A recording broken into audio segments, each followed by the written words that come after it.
Many people, especially ignorant people, want to punish you for speaking the truth, for being correct, for being you. Never apologize for being correct, or for being years ahead of your time. If you're right and you know it, speak your mind. Speak your mind. Even if you are a minority of one, the truth is still the truth.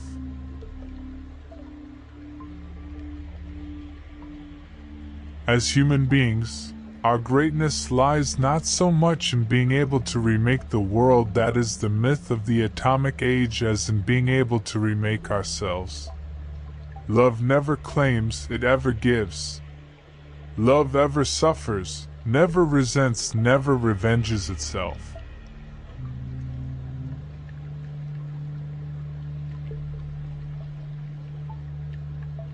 The moment there is suspicion about a person's motives, everything he does becomes tainted. Wherever you are, you will always be in my heart. Nonviolence, which is the quality of the heart, cannot come by an appeal to the brain.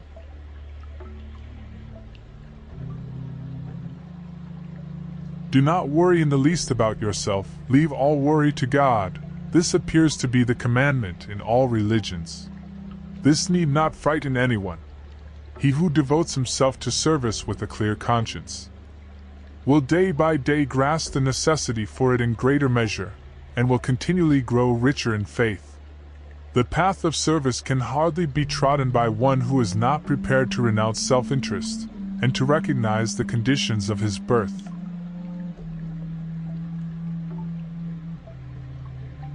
Consciously or unconsciously, every one of us does render some service or other. If we cultivate the habit of doing this service deliberately, our desire for service will steadily grow stronger, and will make not only for our own happiness but that of the world at large.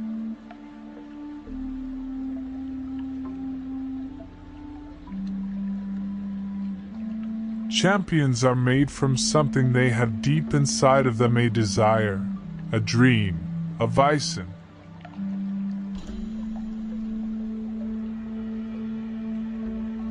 I become more than ever convinced that it was not the sword that won a place for Islam in those days.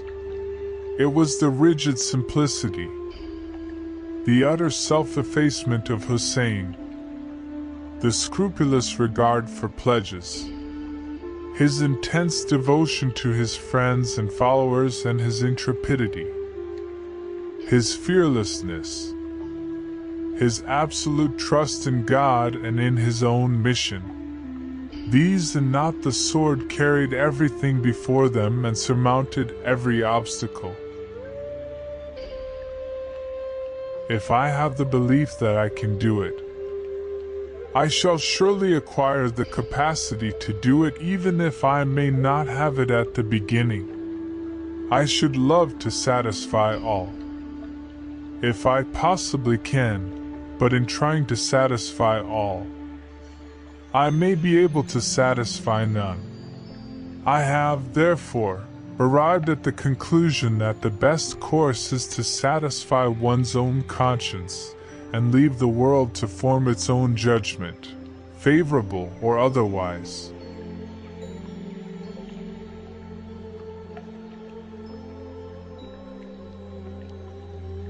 I am but a poor struggling soul yearning to be wholly good, wholly truthful, and wholly nonviolent in thought, word, and deed, but ever failing to reach the ideal which I know to be true. It is a painful climb, but each step upwards makes me feel stronger and fit for the next.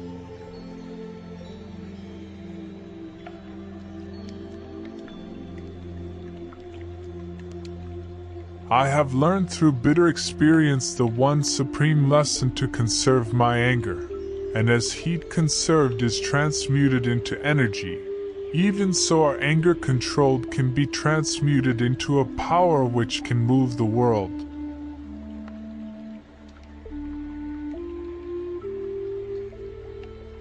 I have learned through bitter experience the one supreme lesson to conserve my anger, and as heat conserved is transmuted into energy, even so our anger controlled can be transmuted into a power which can move the world.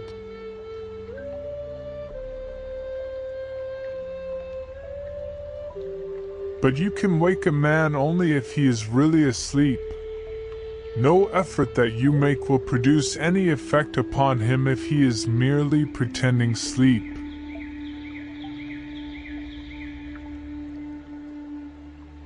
It is good to see ourselves as others see us. Try as we may, we are never able to know ourselves fully as we are, especially the evil side of us. This we can do only if we are not angry with our critics, but will take in good heart whatever they might have to say. It is not that I do not get angry. I don't give vent to my anger. I cultivate the quality of patience as angerlessness, and generally speaking, I succeed. But I only control my anger when it comes. How I find it possible to control it would be a useless question, for it is a habit that everyone must cultivate and must succeed in forming by constant practice.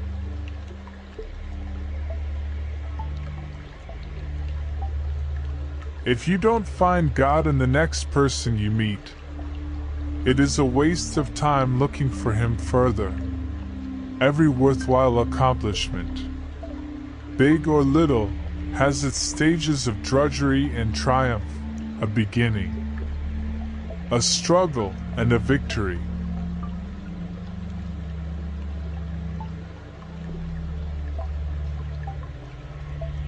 It is better to be violent, if there is violence in our hearts, than to put on the cloak of nonviolence to cover impotence.